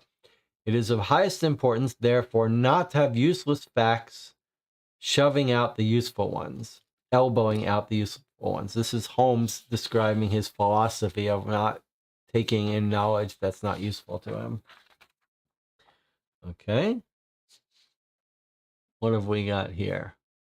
Sunday, 6th February. After foolishly destroying my list of Holmes's limits yesterday, I thought it worthwhile to reconstruct the list before I forgot everything. Okay, so here's a list of things that Holmes seems to have knowledge or no knowledge of. Literature, nil. Philosophy, nil. Astronomy, nil. Politics, feeble. Botany, variable. He knows a little bit about belladonna, opium, poisons, generally knows nothing of practical gardening. Geology, practical but limited. At a glance, he can differentiate soils from each other. After walks has shown me, told me by their color and consistency what part of London he had received them. Chemistry, his knowledge of chemistry is profound. His knowledge of anatomy, accurate but unsystematic. Knowledge of sensational literature, immense. He appears to know every detail of every horror perpetrated in the century. Plays the violin well. Is an expert at single stick player, boxer, and swordsman. What's this? What's a single stick player? Is an excellent single stick player. Can someone look up single stick and see what that means? He's good practical knowledge of British law. All right. Tuesday, 8th February, 1881. Okay, here we go. Lestrade. Now we're getting to some police action. Mr. Lestrade visited Holmes for the third time within a week. He is a little, sallow, rat-faced, dark-eyed fellow. I have not yet figured out his business. Holmes again requested the use of the sitting room for the afternoon, so I retired to my bedroom, having no money to go out. Wednesday, 9 February. 2 visitors for Holmes today. In the morning, a young girl, fashionably dressed, who stayed for half an hour or more. In the afternoon, a gray-haired, seedy visitor, looking like a Jew, something, peddler, much excited, closely followed by a ship-shod elderly woman. Of course, I was not wanted, so I took an afternoon walk in the park and then went to inquire how my bullpup was getting along with his new owner. All is well. Friday, 11 February. An old white-haired gentleman for an interview with Holmes this morning. Saw a galloping show at the music hall on Oxford Street this evening. Holmes said he was off to the Guildhall Library to do some research. Okay, Saturday, 12 February. This is too irritating. I shall demand some explanation from Holmes, for I think I have a right to it. Another visitor again today, a sailway porter in his velveteen uniform. Had to clear out for the fellow, though Holmes asked very decently and did apologize for his clients, as he called them. It is a filthy day outside, and my bedroom fireplace is smoking badly. Monday, 14th February. St. Valentine's Day cards and keepsakes are quite the fashion, but since my setting up with Holmes, I seem to mix rather less with the ladies than I used to. Holmes cheered me up, however, by taking me to lunch at the Hangman, or the Langham, where we met an interesting young fellow called John Thorndyke, who wanted to put himself up as a barrister and some kind of expert on medical jurisprudence. He had some very good stories to tell and was good enough to listen to one or two of my own. Rob says, single stick is a martial art that uses a wooden stick as its weapon. It began as a way of training soldiers in the use of back swords, such as the saber or cutlass. Interesting. Okay. Wednesday, 2nd of March. This is the third consecutive day on which Holmes has had visitors. Today it was Mr. Dixon Dunce, or Deuce, a young man who can only have left his private school about 2 years ago, I would guess. The talk turned to scientific and medical subjects, but they evidently did not require my presence. Informed Holmes that I did not intend to be closeted in my smoke chamber for another afternoon, and asked him to tell Mrs. Hudson that I would not be in to supper. He wished me a jolly good evening. The man can be most ignorant of the feelings of others. Being at a loss, I went round to the Holborn for a meal, where they had pineapple for dessert and nothing else, so I ate what I had.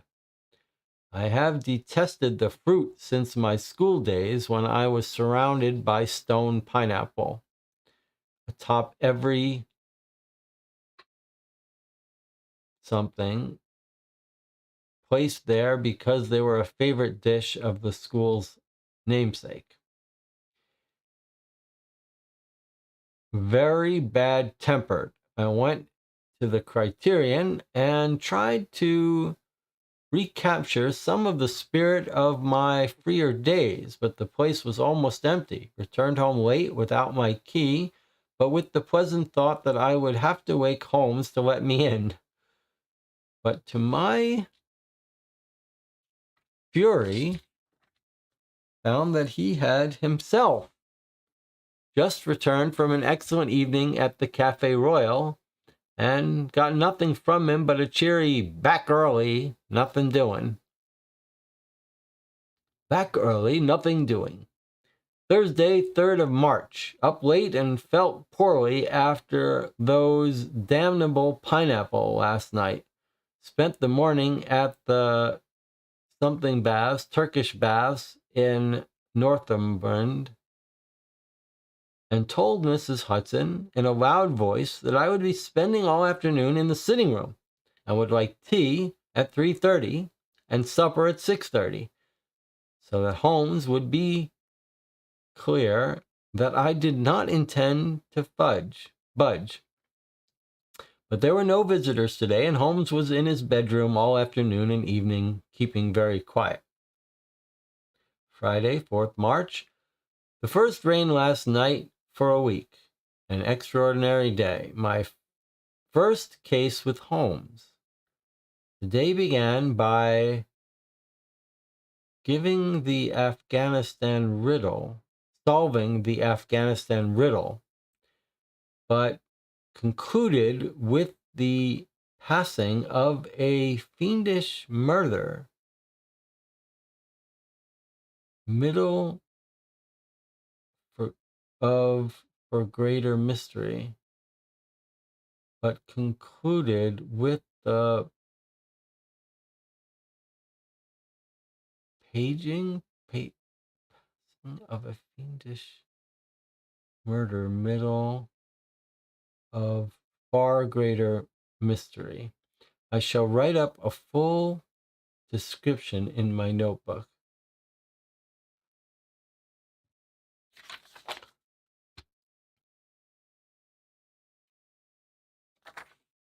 Posing of a fiendish murder riddle. Okay, thank you. That seems kind of important here. But concluded with the posing of a fiendish murder riddle of far greater mystery. Okay. And then we've got this, which seems out of place, but here it is. Book of Life. It has been said accurately that life is an open book wherein all men may read. Few care to do so. There is nothing in life that an observant man might not learn by an accurate and systematic examination of all that comes his way. Of all things, his fellow men are the easiest to understand, and no words need pass their lips to help that understanding. A momentary expression, a twitch of a muscle, or a glance of an eye will enable any careful observer to fathom a man's inmost thoughts. Words and deeds can be deceptive, but not to one trained to observation and analysis. Absence of direct information need not itself be any bar to understanding. From a drop of water, a logician could infer the possibility of an Atlantic or a Niagara without having seen or heard of one or the other. So all life is a great chain, the nature of which is known whenever we are shown a single link of it. Like all other arts, the science of deduction and analysis is one which can only be acquired by long and patient study, nor is life long enough to allow any mortal to attain the highest possible perfection in it. Before turning to these moral and mental aspects of the matter which present the greatest difficulties, let the inquirer begin by mastering more elementary problems. Let him, on meeting a fellow mortal, learn at a glance to distinguish the history of the man and the trade or profession to which he belongs. Puerile as such an exercise may seem, it sharpens the faculties of observation and teaches one where to look and what to look for. By a man's fingernails, by his coat sleeve, by his boot, by his trouser knees, by the callosities of his forefinger and thumb, by his expression, by his shirt cuffs, by each of these things a man's calling is plainly revealed. That all united should fail to enlighten the competent inquirer in any case is almost inconceivable. Consider, for example, the recent case of a man who had lost his memory and, wishing to regain his identity, came to me for advice. I was able to help him, in gratitude for which he afterwards contributed £0.50 to the subscription fund in memory of the late commander on whose last expedition in the South Seas. I was able to inform him he had taken part. By studying him closely and without asking any questions, I was able to deduce that in 1875 he had been captain of the main top aboard the HMS Pearl in the tragic voyage of Commodore. Okay, I don't, maybe this is from a real book. All right, now we have more diary entries. Friday, 4th March, 1881. An incident this morning at last cleared up the Afghanistan trick that Holmes played on me when we first met and gave me an insight into his activities. I was up earlier than usual. Holmes was still munching breakfast, and while Mrs. Hudson dawdled upon my needs, I picked up a magazine and read an article which had been marked with a pencil at the heading. The article was called The Book of Life. I see. So Watson has found this article. It attempted to show how much an observant man might learn by an accurate and systematic examination of all that came his way. It was both shrewd and absurd. Whatever merit the reasoning had, the deductions were clearly far-fetched, and the writer made extravagant claims to fathom a man's inner thoughts by the twitch of a muscle or the glance of an eye. Deceit was not possible. Conceit seemed closer to the mark. The writer likened his propositions to those of Euclid and clearly believed that others regarded him as some kind of necromancer. The great issues that hang from a bootlace. Ah, the great issues that hang from a bootlace. I threw down the paper in disgust and remarked that it was ineffable. Twaddle. While Holmes pretended to ignore me, I added that it was the work of some armchair lounger and that I should like to see him clapped down in a third-class carriage on the Underground and asked to give the trades of all his fellow travelers. I would weigh 1,000 to 1 against him, I said. Holmes waited for me to finish. I wrote the article myself, he said. I was flabbergasted. Despite my doubts about him, I thought him above such fanciful conceptions. He then showed me his visiting card, which I had not seen before, with our new address. And then this says something, but I wonder if it's telling us to go grab it.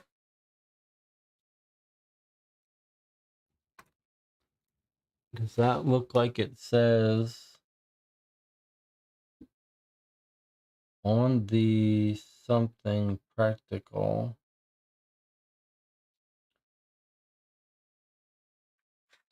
I think this is in our book. I'm just going to wait to see if it tells us to go get it or if we should just know to get it.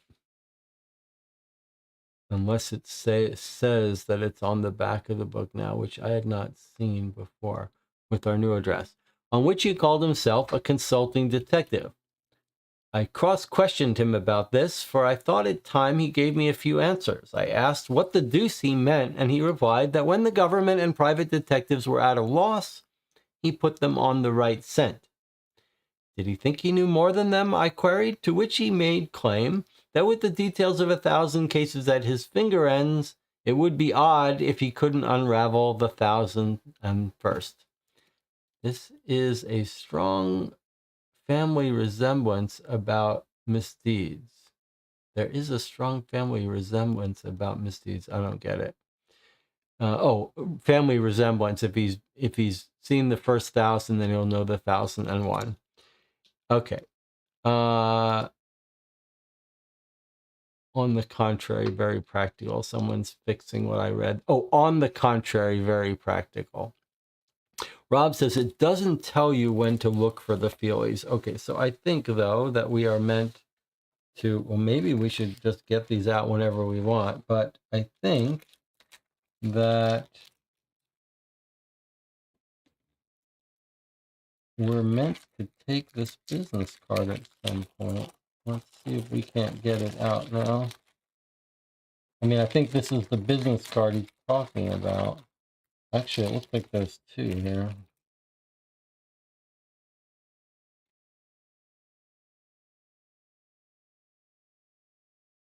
Okay, I'll leave this one in then. And it looks to me like this is the business card he's talking about. Mr. Sherlock Holmes, Consulting Detective, 221B Baker Street. Oh, he's made some notes here. All right, I guess we're not supposed to read that yet, because that looks like he's taking some notes on it. I'll put it back until it's time. Until we get told about that back of what's on the back of it. Maybe well, we'll see. We'll see. Okay. He showed me his visiting card. All right. It was obvious that his visitors were connected with this. He admitted that Lestrade was a well-known police detective who had gotten himself into a fog recently over a forgery case. The others had mostly been sent by private inquiry agents. All were people in trouble who wanted enlightenment. Holmes boasted he could often unravel some knot that others could make nothing of, though they had seen every detail for themselves. I did not truly believe him.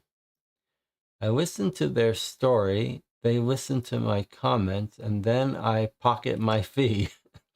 I demanded to know who had told him about Afghanistan. He feigned not to hear.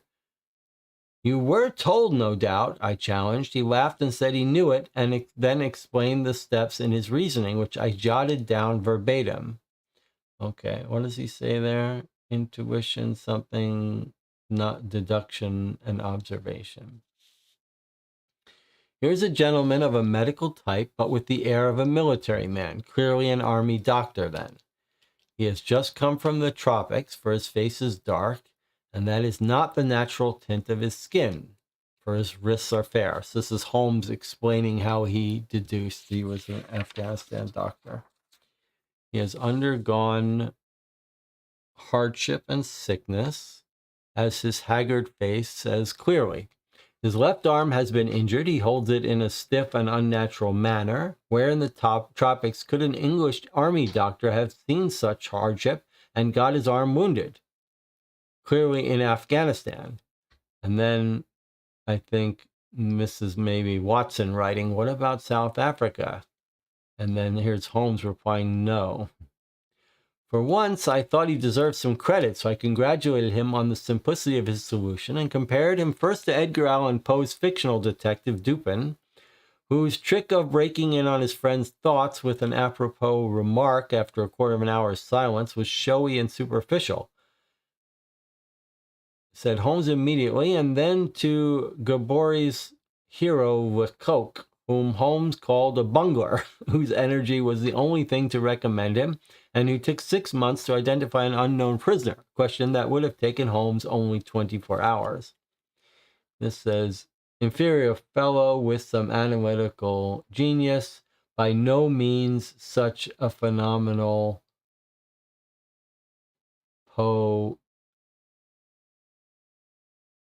by no means such a phenomenon as Poe imagined. Garbia's book made me ill. A something book for detectives to teach them what to avoid. He's making fun of other detectives in books. I was indignant at having two characters whom I admired treated in this cavalier style, and I resented Holmes' sardonic air. I turned my back on him and stared out of the window. Clever he may be, conceited he is undoubtedly. He started boasting that one day he would become famous, that no one else had ever put so much study into the detection of crime. But there was, alas, no crime to detect, or at most some bungling villainy with a motive so transparent that even a Scotland Yard official could see through it. There are no crimes and no criminals in these days. I knew that I would explode unless I changed the topic, so I brought his attention to a stalwart, plainly dressed individual who was walking slowly down the other side of the street, looking anxiously at the numbers. He had a large blue envelope in his hand. Holmes declared him to be a retired sergeant of Marines, and I was about to reply with, brag and bounce, you know you cannot verify your guess, when the fellow crossed the street, knocked on our door, came up the stairs, asked for Holmes, and handed him the envelope. Seizing my opportunity to catch Holmes out, I asked the man what his trade was. He was a commissaire, he said. Commissionaire, he said, but his uniform was away for repairs. I asked him what he had been before. He said a sergeant in the Royal Marine Light Infantry, clicked his heels, saluted, and left. I was confounded, I admit, but convinced the whole thing was prearranged, though I felt reluctant admiration for the way in which Holmes had carried it off. As soon as he had finished reading the note, I demanded an explanation. He turned to me with some petulance and said that even across the street he could see a great blue anchor tattooed on the back of the fellow's hand, which smacked of the sea. But he knew him to be a Marine because of his military carriage and regulation side whiskers. An air of command and self-importance, together with a steady, respectable, middle-aged look, indicated he had been a sergeant. You must have observed the way in which he held his head and swung his cane. It was not unreasonable, I thought, but I was surprised to see that Holmes, far from being pleased with himself, was deeply abstracted. He handed me the letter he had received. Okay, so Holmes has just gotten a letter. Watson is trying to figure him out. And now we are going to get to see the letter that this guy was carrying, which has got Holmes a little perturbed. Delivered by hand to Sherlock Holmes, 221B Baker Street. This is just where it was bound into the book, so those aren't clues. Okay, I've got a little note. It's got a little watermark. Yeah, it's still got its glue here, real glue, real envelope. Okay, let's take a look at this letter. I'll tell you, these documents are so well done. It kind of feels like we're holding the real items. Like I kind of feel like I'm holding this little piece of history from Sherlock Holmes. So it's from Scotland Yard in Whitehall. Tobias Gregson, another police Scotland Yard person. My dear Sherlock Holmes, 4th of March, 1881. There has been a bad business during the night at 3 Lassiter Gardens off, boy, I wish his handwriting was a little bit better, off something road. Our man on the beat saw a light there about 2 in the morning, and as the house was an empty one, suspected that something was amiss. He found the door open, and in the front room, which is bare of furniture, discovered the body of a gentleman, well dressed, and something, cards in his pocket, carrying cards in his pocket, bearing the name of person. I think we have that. I think that's the other card that's in here. Let me just get that out and see if that's right. Yes. Enoch Drebber, Cleveland, Ohio, USA. There had been no robbery, nor is there any evidence as to how the man met his death. There are marks of blood in the room, but there's no wound upon his person. We are at a loss as to how he came into the empty house. Indeed, the whole affair is a puzzler. If you can come around to the house any time before 12, you will find me there. I have left everything in status quo until I hear from you. If you are unable to come, I shall give you fuller details and would esteem it a great kindness if you would favor me with an opinion.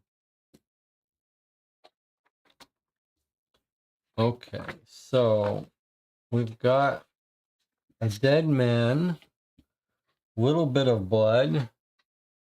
Here's his business card. Don't know how he died. They can't see the wounds on him. Don't know why he's in this abandoned house. There, the light was on.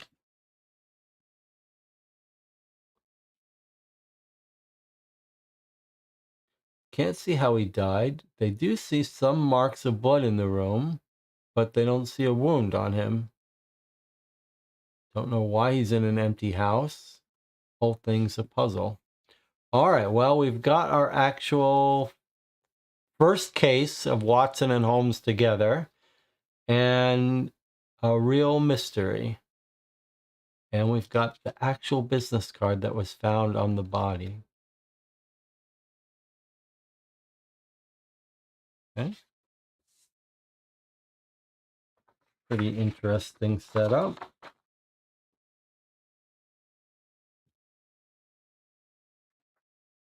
Okay. Maybe we'll read a little bit more, then we'll break for the day. Friday, 4 March continued. Gregson's note to Holmes stirred me to great excitement, but Holmes was infuriatingly offhand about the whole business. He rambled on about Gregson and Lestrade being the pick of a bad lot of Scotland Yard detectives, and obtained much amusement from telling me what fun there would be if they were both put upon the case, for they were apparently as jealous of each other as a pair of professional beauties. Gregson is the smarter of the two, both quick and energetic, but shockingly conventional. I offered to run for a cab, but he seemed wholly indifferent to any sense of urgency. When I protested that this was just the sort of case he had been waiting for, he said that even if he did unravel the whole matter, Gregson and Lestrade would pocket all the credit and would never admit that Holmes had bested them, though they knew well enough that his skill was superior to his.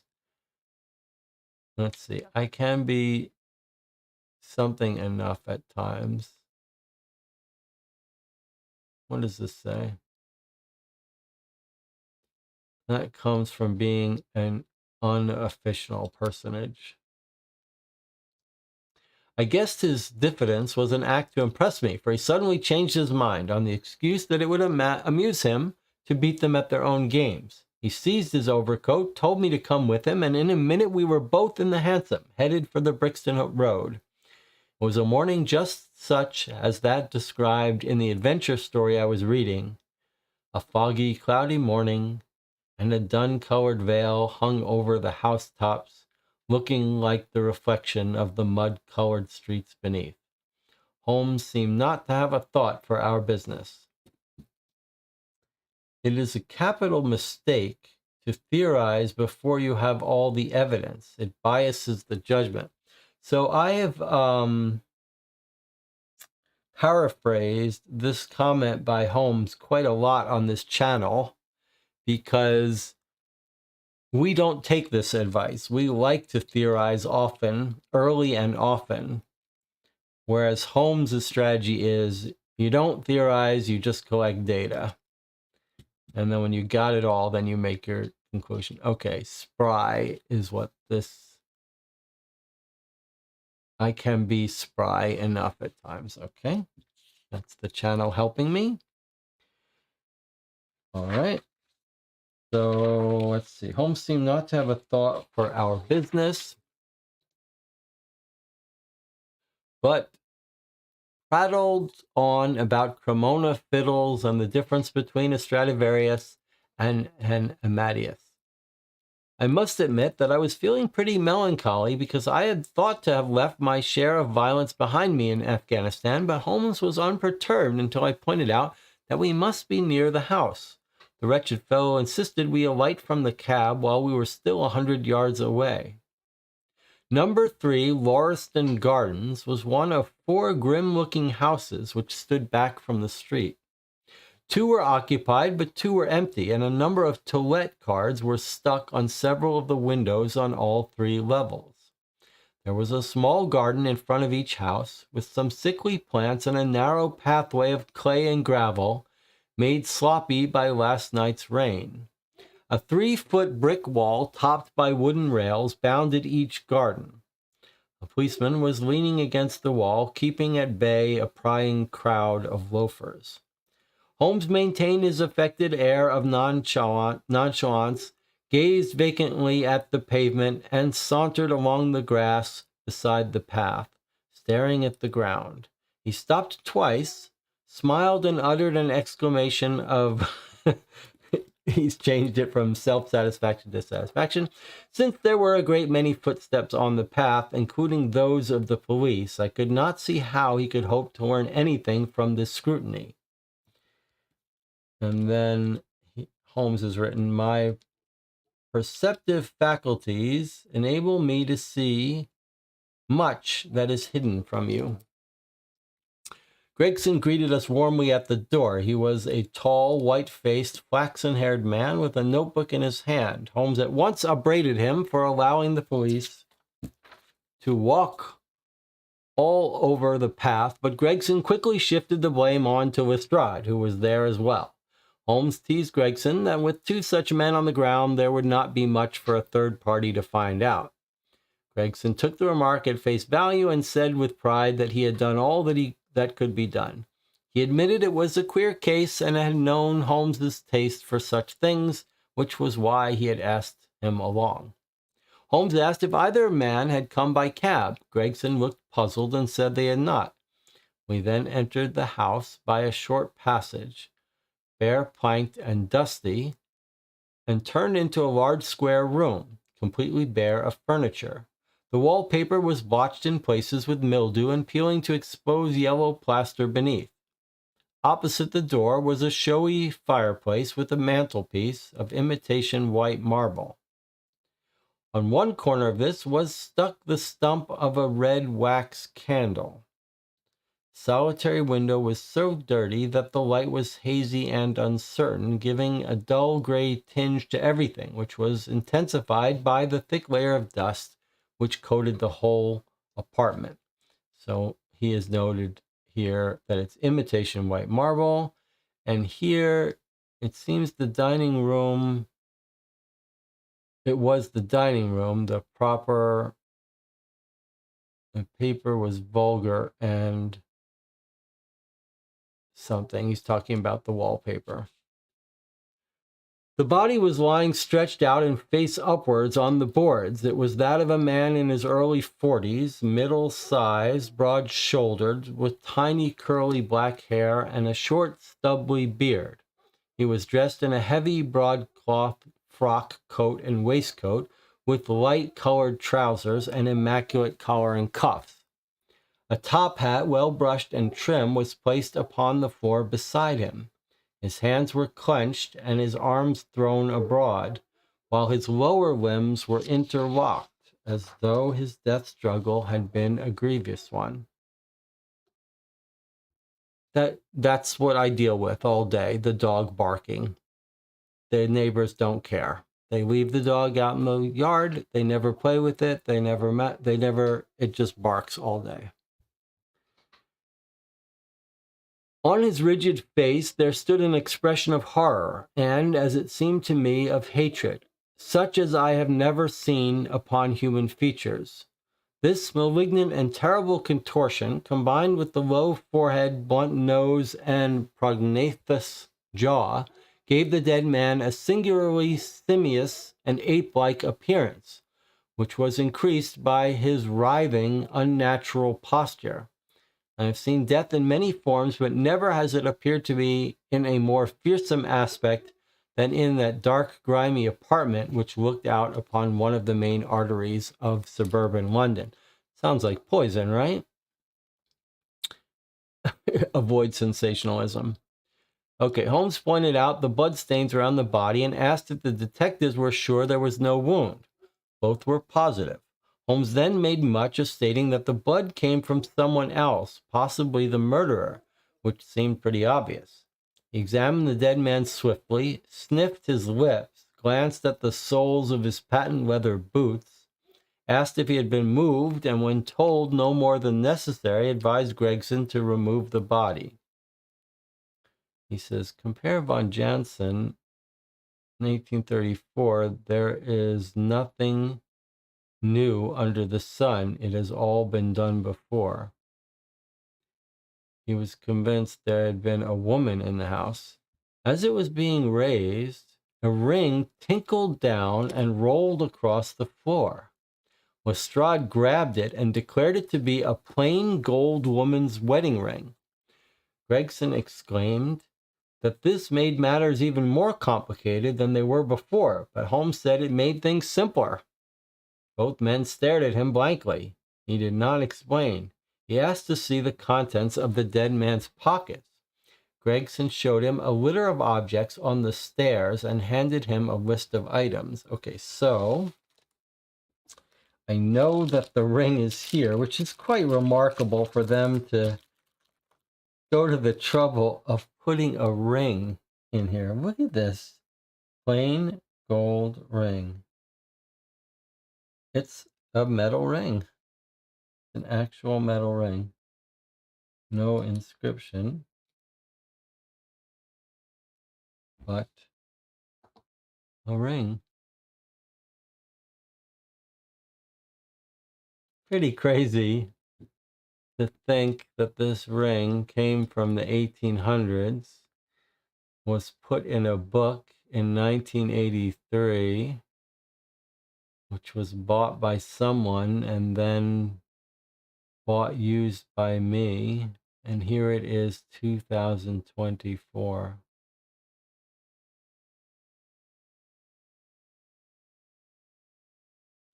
Okay.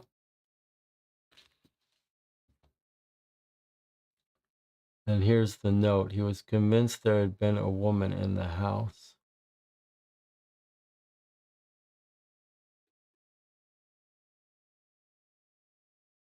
Debbie says, can't hear the barking. No, maybe the sound filter is getting rid of it. It's it's very aggravating for me though all day. Okay.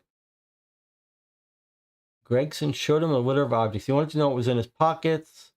He said, here is the objects on the stairs, handed him a list of items. Okay, are we going to get that list? I see photos here. I don't see any list, though. Yes, okay. It's a couple pages in, but let's just jump to that. Effects of Enoch found on his body. F3, Larister, Pixon. Okay, a gold watch. Unfortunately, that is not in the book. A gold Albert chain, very heavy and solid. Gold ring with Masonic.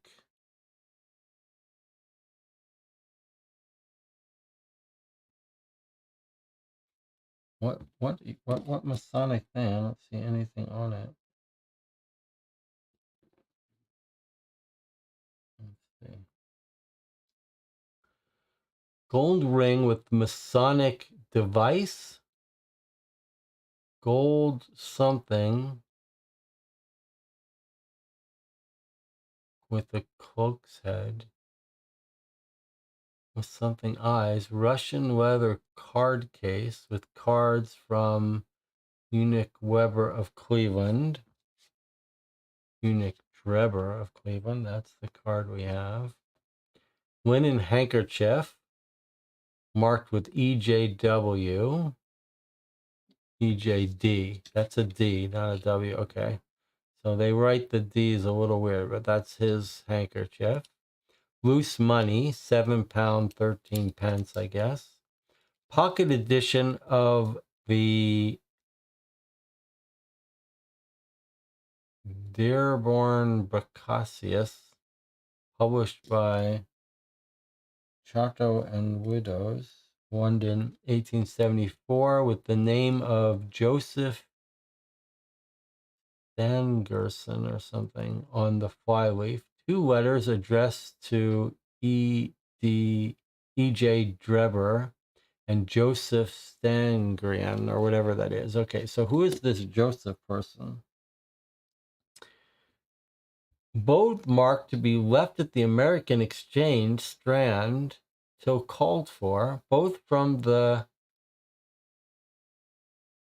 Styrian Steamship Company, and with reference to the sailing of their boats from Liverpool to New York, Saturday, 5th of March. That's tomorrow. And then there's the wedding ring. Woman's gold. What? Yeah. Okay, what has he written here? Note that this is the complete translation with an introduction by Thomas White, restoring those passages omitted in the former edition, Trevor's Choice or Stangerson's. They're talking about this book, this asterisk pocket edition.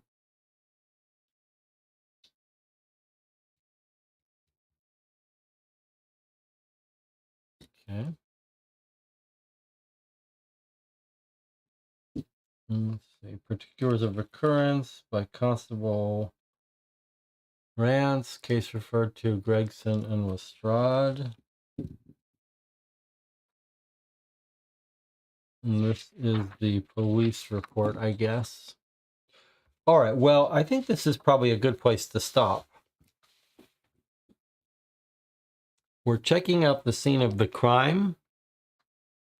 Maybe we'll start from there again when we resume the case in our next session. I guess we're maybe a quarter of the way, a third or a quarter of the way in. Debbie says the Decameron is a piece of medieval Italian literature. Okay, and Stangerson is the name of the other. Joseph Stangerson is the other person whose information is being talked about here. Letters and book. All right. Well,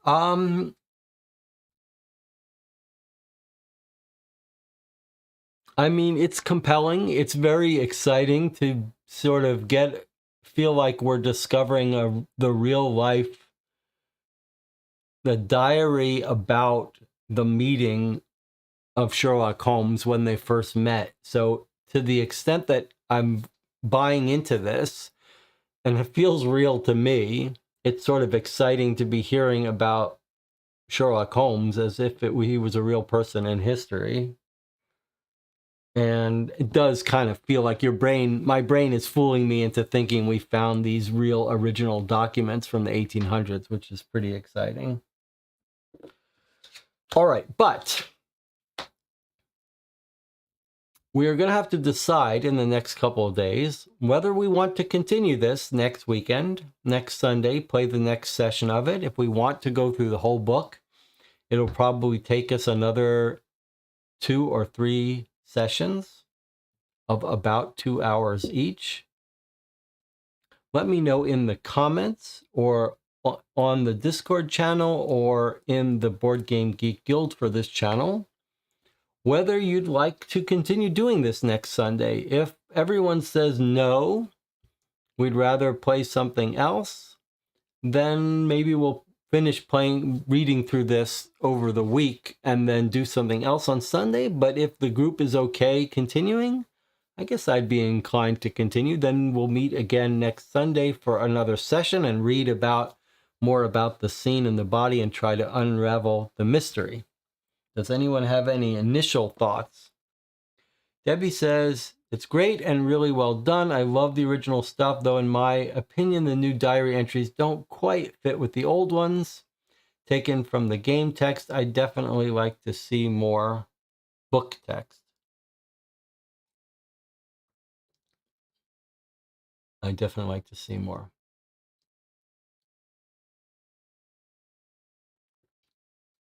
The other question is whether you'd like the next Sunday session to start earlier.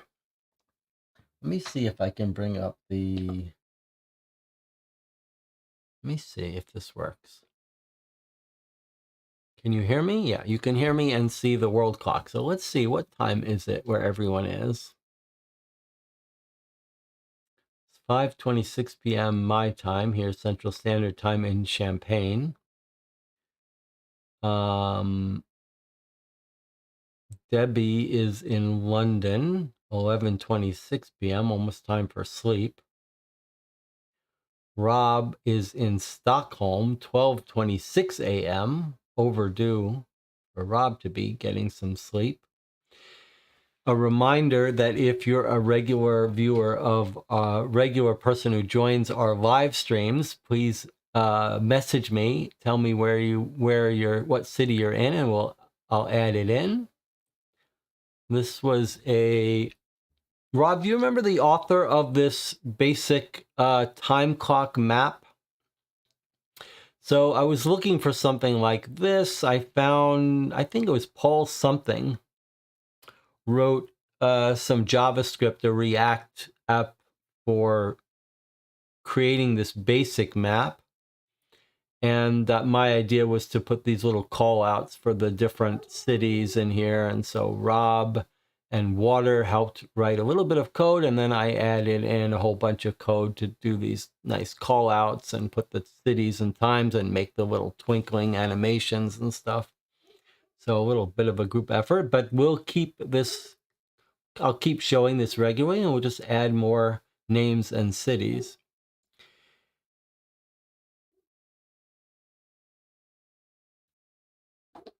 Okay, so I had fun. I'm enjoying this. We'll continue playing this regardless, either at night or I'll see you next Sunday. You let me know. Thank you for joining me. If you are going to be around tomorrow night, we'll be playing the 7 Citadel, another 7-hour stream probably. And then we'll find some other stuff to play this week. I'll see you next time.